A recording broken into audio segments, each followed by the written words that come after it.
নবীদের জীবনে যদি খেয়াল করেন দেখবেন যেই নবীর জীবনে পরীক্ষা যত বেশি সেই নবীর জীবনে সফলতাও তত বেশি। সাইয়েদনা ইব্রাহিম আলাইহিস সালামের কথাটা একটু খেয়াল করেন তো, বলেন তো ওনার জীবনে পরীক্ষা কেমন ছিল, বেশি না কম?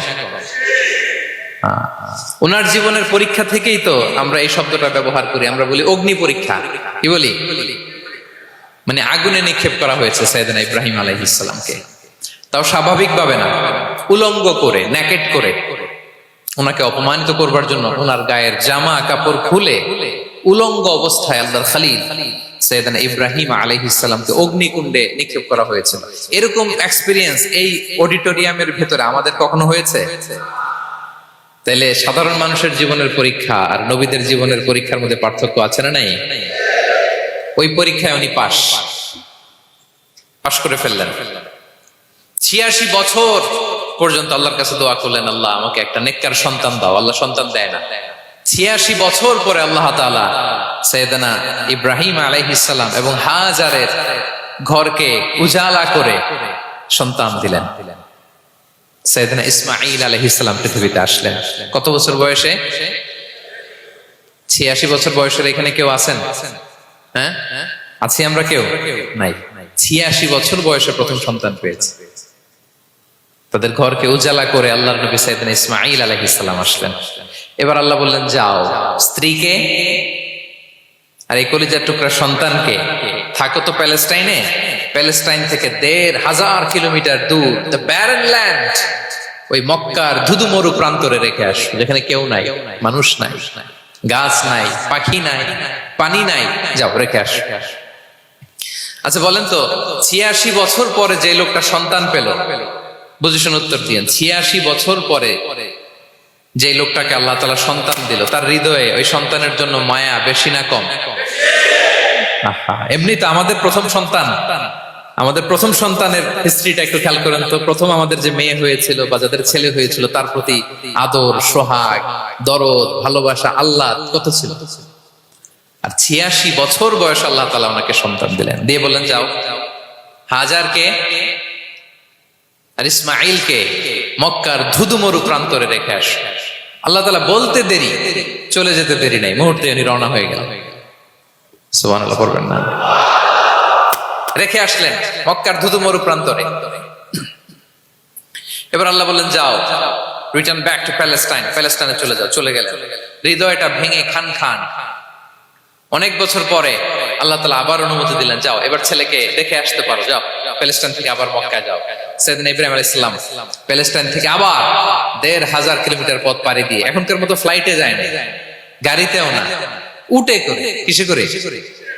উনি যে কতবার মক্কা থেকে ফিলিস্তিন এসেছেন আর গিয়েছেন, কোনো ইয়ত্তা নাই, হিসাব নাই।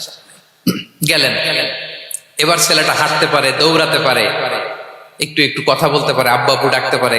কেমন মায়া লাগে বলেন তো? মায়া ভালোবাসায় যখন টইটম্বুর, ঠিক ওই মুহূর্তে আল্লাহ বললেন, ছেলেকে জবাই করো, জবাই করো ছেলেকে।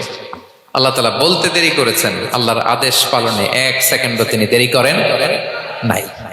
ছুরি চালালেন, জান্নাত থেকে দুম্বা নিয়ে আসা হয়। এভাবে আল্লাহর নবী ইব্রাহিম আলাইহিস সালাম ওনার জীবনের প্রতিটি ক্ষেত্রে যেখানে আল্লাহ তাআলা ওনাকে পরীক্ষা নিয়েছেন, উত্তীর্ণ হয়েছেন। এবং দেখেন ওনাকে আল্লাহ তাআলা কি উপহার দিলেন, আল্লাহ তাআলা ওনাকে খলিলুল্লাহ উপাধি দিলেন, আল্লাহর বন্ধু। সুবহানাল্লাহ বলেন। আল্লাহ তাআলা বলছেন, ওয়া ইযি বিতালা ইব্রাহিম রাব্বুহু বিকালিমাতিন ফাআতাম্মাহুন ক্বালা ইন্নী জাঈলুকা লিন-নাসি ইমামা। আল্লাহ অনেকগুলো পরীক্ষা নিয়েছিলেন সাইয়েদনা ইব্রাহিম আলাইহিস সালাম, প্রতিটা পরীক্ষায় সাকসেসফুলি পাস করেছেন, গোল্ডেন এ প্লাস। আল্লাহ বলেন, ইন্নী জাঈলুকা লিন-নাসি ইমামা, I'm gonna make you the leader for the entire human being. I'm gonna appoint you as a leader for the entire universe. গোটা বিশ্বের জন্য, গোটা মানবতার জন্য আমি তোমাকে লিডার বানায় দিলাম।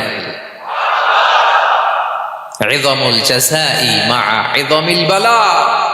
পরীক্ষা যত বড়, ওই পরীক্ষায় পাশ করলে ওইটার ফলাফল ও প্রতিদানও বড়।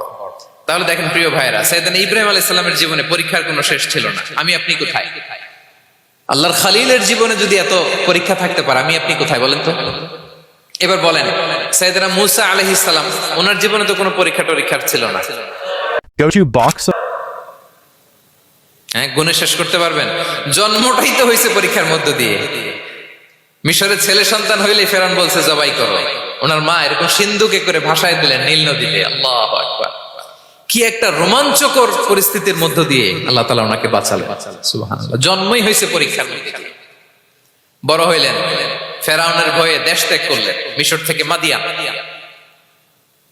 আবার আল্লাহর আদেশে যখন ফিরে আসলেন, আবার ফেরাউনের সাথে তর্ক বিতর্ক, যুদ্ধ। একটা রাত আল্লাহ নবী মুসা আলাইহিস সালাম শান্তি মতো মিশরে ঘুমাতে পারে নাই। একটা রাত শেষ পর্যন্ত এই ফেরাউন মুসা আলাইহিস সালামকে ধাওয়া করেছে। ফেরাউনের ধ্বংসের আগ পর্যন্ত সে মুসা আলাইহিস সালামকে ধাওয়া করেছে। তার মানে মুসা আলাইহিস সালাম এই বিপদ আপদ পরীক্ষা এগুলো থেকে মুক্তি পান নাই। এবার বলেন ঈসা আলাইহিস সালামের কথা, ওনার জীবনে তার পরীক্ষা ছিল না? কি পরীক্ষা ছিল? হ্যাঁ, আল্লাহু আকবার। Same scenario goes to the biography of every messenger in the world. পৃথিবীর সব নবীর ক্ষেত্রে একই ঘটনা ঘটেছে।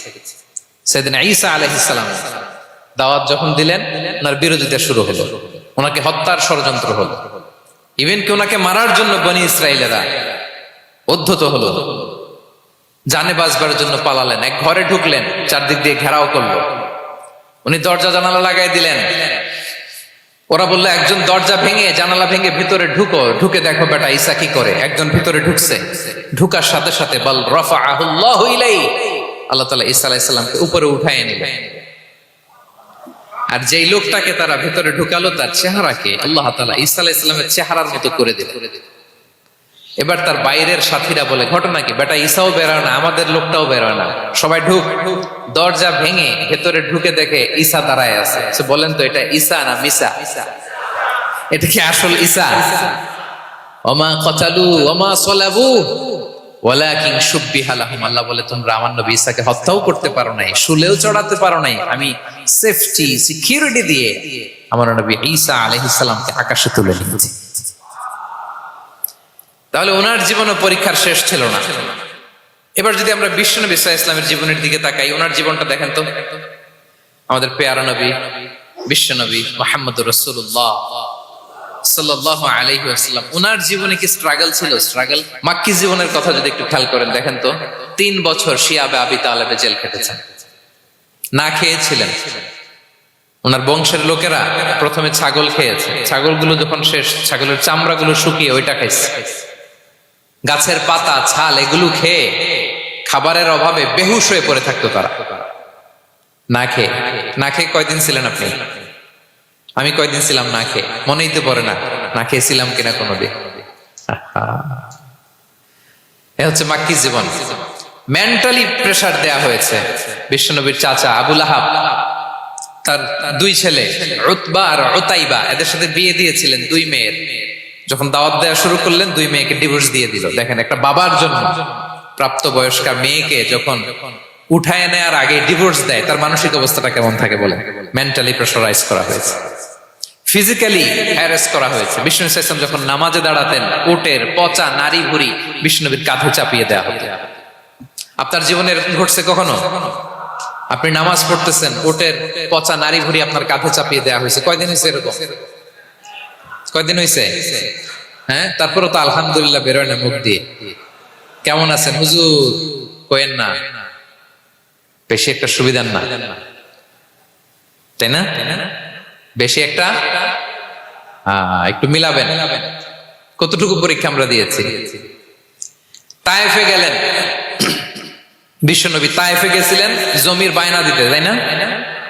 জমি কিনবে তায়েফে।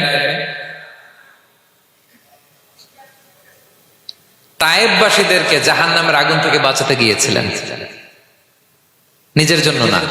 সেখানে তায়েফের ছেলেরা পাথর মেরেছে বিষ্ণু ইসলামের গায়ে। এত শুভ্র দেহ ছিল, চেহারা ছিল, বিষ্ণুবীর গা দিয়ে ঝরঝর করে রক্ত ঝরেছে। ফিজিক্যাল হ্যারাসমেন্টের শিকার হয়েছেন বিষ্ণু ইসলাম। যখন যেদিন বিষ্ণু ইসলামকে হত্যার ষড়যন্ত্র করা হলো, আল্লাহ তাআলার আদেশে তিনি মক্কা থেকে মদিনায় হিজরত করলেন। মদিনাতে যে একটা রাত, 7ম হিজরির আগ পর্যন্ত শান্তিতে ঘুমাতে পারেন নাই। তিন দিকে তিন ইহুদি বসতি, বনু কাইনুকা, বনু নদীর, বনু কুরাইজা। আহা, খাওয়ার মধ্যে বিষ মিশিয়ে দেয়া হয়েছিল বিষ্ণু ইসলামের। বাজুর, খাসির বাজুর রান পছন্দ করতেন এক ইহুদি মহিলা, বিষ্ণু ইসলামের ওই রানের মধ্যে বিষ মিশিয়ে দিয়েছিল। ওই বিষের যন্ত্রণায় মৃত্যুর আগ পর্যন্ত বিষ্ণুনবী কাতরাতেন, এবং উনি ইন্তেকালের সময় ওই বিষের ব্যথা যন্ত্রণাতে ইন্তেকাল করেছেন। বিষ্ণুনবীর ইন্তেকালটা শাহাদাতের ইন্তেকাল ছিল। বিষ্ণু ইসলাম বলেছেন, ওই যে খায়বার এলাকার ওই মহিলা যে আমার খাবারে বিষ মিশিয়েছিল, সেই বিষের যন্ত্রণা, বেদনা, কষ্ট আমি অনুভব করছি। খেয়ে না খেয়ে দিন প্রচারের কাজে নিজেকে দিয়েছ বিলিয়ে, তায়েফের কাফিরেরা চিনল না সে আলো, দুষ্ট ছেলেদের পিছু দিল লেলিয়ে, পাথরের আঘাতে ক্ষত বিক্ষত হয়ে সারা শরীর থেকে রক্ত ঝরে। হে রাসূল তোমাকে ভুলি আমি কেমন করে, হে রাসূল তোমাকে ভুলি আমি কেমন করে। হাজার ব্যথা বেদনার পরে ফিরে আসনি তুমি আপন ঘরে, দিনের আলো তুমি ছড়িয়ে দিতে চলে গেলে মদিনায় মক্কা ছেড়ে। হে রাসূল তোমাকে ভুলি আমি কেমন করে, হে রাসূল তোমাকে ভুলি আমি কেমন করে। ঠিক কিনা বলেন? একটা রাত শান্তিতে, শান্তির ঘুম তিনি দিতে পারেন নাই। প্রিয় ভাইরা, তাহলে আমরা কি বুঝলাম? বিশ্বনবীর জীবনও পরীক্ষা ছিল কি ছিল না? আমাদের উপায় আছে? আমরা বাঁচতে পারবো এই বিপদ আপদ পরীক্ষা ঝঞ্ঝাল থেকে? বাঁচতে চাইলেও বাঁচতে পারবো? পারবো না। ইমাম মালিক আলাইহি রাহমা নাম শুনেছেন? ইমাম মালিক, ওনার জ্ঞান থেকে লাখো লাখো মানুষ উপকৃত হয়েছে, কোটি কোটি মানুষ উপকৃত হয়েছে। মদিনার রাস্তায় রশি দিয়ে ওনাকে টেনে হিচড়ে এক এলাকা থেকে আরেক এলাকায় নিত জালেম বাদশারা। ইমাম মালিক আলাইহি রাহমা। ইমাম আহমদ ইবনে হাম্বল, ওনাকে বেত্রাঘাত করা হতো, চাবুক দিয়ে পেটানো হতো। আমাদের মাযহাবের ইমাম আল ইমাম আল আযম আবু হানিফা আলাইহি রাহমা, ওনাকে কারাবন্দী করা হয়েছিল। তার মানে দেখেন, যত বড় বড় স্কলার, যত বড় বড় মাশায়েখ, এমনকি আম্বিয়া আলাইহিমুস সালাম, ওনারাও পরীক্ষা বিপদ আপদ থেকে রেহাই পান। পাইছে? তাহলে আপনি আর আমি পাবো? বলেন তো। তাহলে এটা আমাদের ব্রেইনে গেঁথে নিতে হবে যে জীবন মানেই এখানে বিপদ থাকবে, পরীক্ষা থাকবে, স্ট্রাগল করে করে আমাকে আগাতে হবে। কেউ আমার জন্য রেড কার্পেট বিছিয়ে রাখবে না। এই জীবনটা বড় জটিল। This is life, how it's design. এভাবেই পৃথিবীকে ডিজাইন করা হয়েছে। এখানে বিপদ আছে, কষ্ট আছে। এই পরীক্ষা দিয়ে দিয়ে আপনাকে উত্তীর্ণ হতে হবে। বুঝতে পেরেছেন প্রিয় ভাই? নাও দ্য কোশ্চেন আরাইজ, এখন প্রশ্ন হচ্ছে, কেন আল্লাহ এই পরীক্ষা নেন? কেন? আল্লাহ তাআলা সূরা মুলকে বলেছেন, এই পৃথিবী সাজানোর, এই জীবন মৃত্যুর এই খেলা, এটার উদ্দেশ্যটাকে আল্লাহ তাআলা স্পষ্ট করে বলেছেন। আল্লাযী খালাকাল মাউতা ওয়াল হায়াতা লিয়াবলুয়াকুম আইয়ুকুম আহসানু আমালা। জীবন মৃত্যু দিয়ে তোমাদের জীবনকে সাজানো হয়েছে এজন্য, যাতে করে তিনি তোমাদের পরীক্ষা করতে পারেন। কি করতে পারেন? তোমাদের মধ্যে কে সৎকর্মে অগ্রগামী, কে কাজে ভালো, আমলে ভালো, এটা দেখার জন্য। বেসিকলি আল্লাহর দেখার প্রয়োজন নাই, আমাদেরকে দেখানোর জন্য এই পরীক্ষার আয়োজন। আমি ভালো করবো না খারাপ করবো এটা আল্লাহ জানে না? তো ওনার পরীক্ষা করা লাগে কেন? কথা বলেন। আমি জান্নাতি না জাহান্নামী এটা আল্লাহ জানেন না? বেসিকলি আমাদেরকে জানানোর জন্য এই পরীক্ষার আয়োজন। কাদেরকে জানানোর জন্য? মানে তুমি জেনে যাও তুমি জান্নাতি না জাহান্নামী। আমি ভালো করেই জানি। একটা ছোট্ট উদাহরণ দিলে বুঝতে পারবেন প্রিয় ভাইয়েরা। ধরেন আল্লাহ তাআলা দুইজনকে সৃষ্টি করলেন। উদাহরণস্বরূপ একজনের নাম আব্দুল্লাহ, আরেকজনের নাম আব্দুর রহমান। সৃষ্টির পরে আব্দুল্লাহকে বললেন, আব্দুল্লাহ, আমি জানি তুমি পৃথিবীতে 50 বছর হায়াত পাইতা, খুব ভালো কাজ করতে, তুমি দুনিয়াতে অনেক ভালো কাজ করতে, এটা আমি আগেই জানি, আমার অসীম জ্ঞান বলে আমি আগে থেকেই জানি। তো যাও, তোমার এইমাত্র সৃষ্টি করলাম, যাও তুমি জান্নাতে ঢুকে যাও, কারণ আমি জানি তুমি জান্নাতি হবে। আচ্ছা, আর আব্দুর রহমান, তুমি পৃথিবীতে খুব খারাপ কাজ করতে, এটা আমি জানতাম, তোমারে পাঠাইলে খারাপ কাজ করবা, তুমি সীমালঙ্ঘন করবা, অন্যায় করবা, অপরাধ করবা, তুমি জাহান্নামী হবা, যাও। যেহেতু আমি জানি পরীক্ষার আর দরকার নেই, তোমারে জাহান্নাম দিয়ে দিলাম, যাও ঢুকে যাও। আব্দুল্লাহ ঠিকই জান্নাতে ঢুকে যাবে, আব্দুর রহমান কি ঢুকবে? ঢুকবে। সে বলবে, আল্লাহ এইমাত্র আমারে বানাইলেন, এইমাত্র আপনি আমাকে সৃষ্টি করলেন, সৃষ্টি করেই বলতেছেন তুমি জাহান্নামে যাও, আর বলতেছেন আমি জানি দুনিয়াতে পাঠালে তুমি খারাপ কাজ করবা, তুমি জাহান্নামী হবা, পাঠানোর আর কি দরকার, আগে থেকে জাহান্নামে যাও। আল্লাহ আপনি জানলে জানতে পারেন, আমি তো জানি না। ঠিক কিনা বলেন?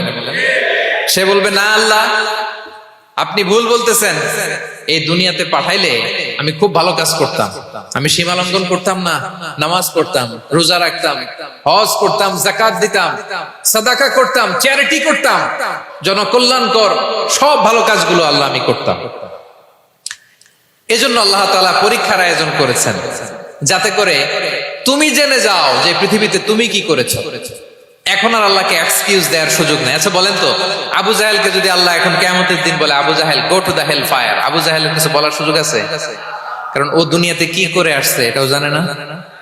ফেরাউনকে ডেকে যদি আল্লাহ বলে, ফেরাউন তুমি জাহান্নামে যাও, go to the hell fire, ওর কি কোনো এক্সকিউজ দেওয়ার সুযোগ আছে? বলেন, সুযোগ আর আছে? কারণ তুমি দুনিয়াতে কি করেছো তোমার চেয়ে ভালো কেউ আর জানে। তো পৃথিবীতে এই পরীক্ষার, এই আয়োজনের সবচাইতে বড় উদ্দেশ্য হচ্ছে যাতে করে আমরা দেখে যাই যে আমরা কি কাজ করছি। কেউ যখন পরীক্ষা দেয়, প্রিয় ভাইরা, ওই পরীক্ষায় কত পাবে তার একটা হিসাব আছে না? বলেন, আপনি গণিত পরীক্ষা দিয়ে আসছেন, যে 100-তে 100 পাবে সে বলতে পারে আমার সব অঙ্ক হয়েছে, ঠিক কিনা বলেন? আর যে লাড্ডু গুড্ডু বুঝছেন তো, কিছুই পারে নাই, ঘোড়ার ডিম, তারও একটা হিসাব আছে যে সে কিছুই লিখে আসতে পারে নাই। তাই পৃথিবীতে এই পরীক্ষার আয়োজনের প্রধানতম কারণ হচ্ছে যাতে করে আমরা বুঝে যেতে পারি যে আমরা কোথায় যাব, জান্নাতে না জাহান্নামে। প্রিয় সুধী, এ পর্যায়ে আমরা জানবো এই যে পরীক্ষা আল্লাহ তাআলা নিচ্ছেন আমাদেরকে, এই পরীক্ষায় সফল হওয়ার মূল মন্ত্র কি? কোরআনে বিভিন্ন আয়াতে এই পরীক্ষার কথা বলা হয়েছে এবং এই পরীক্ষার সফলতার মূল মন্ত্রও কোরআনে ঘোষিত হয়েছে। আলহামদুলিল্লাহ বলেন।